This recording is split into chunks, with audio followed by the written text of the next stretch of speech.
Cause 1 degree into cos 2 degree into cos 3 degree এইভাবে চলছে, চলতে চলতে চলতে চলতে কজ 179 ডিগ্রিতে গিয়ে থেমেছে। তাহলে এই গুণফলটির মান কত হবে?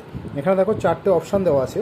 ফার্স্ট অপশান হচ্ছে -1/√2, সেকেন্ড অপশান হচ্ছে 0, থার্ড অপশান হচ্ছে 1, আর ফোর্থ অপশান হচ্ছে হাফ। ঠিক আছে, তাহলে এখানে আনসার কোনটা হবে? কীভাবে করবো আমরা অঙ্কটা?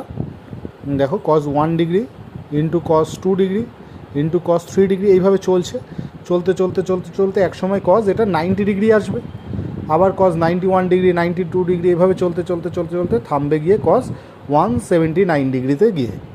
ঠিক আছে, এবার কজ 90 ডিগ্রি ভ্যালু আমরা প্রত্যেকেই জানি 0। এবার জিরোর সাথে এগুলো সব গুণ আছে, এবার জিরোর সাথে যাই গুণ করি না কেন আনসার কত হবে? 0। ঠিক আছে, তাহলে এই গুণফলটির আনসার কত হলো? 0, যেটা অপশান নম্বর বিতে রয়েছে।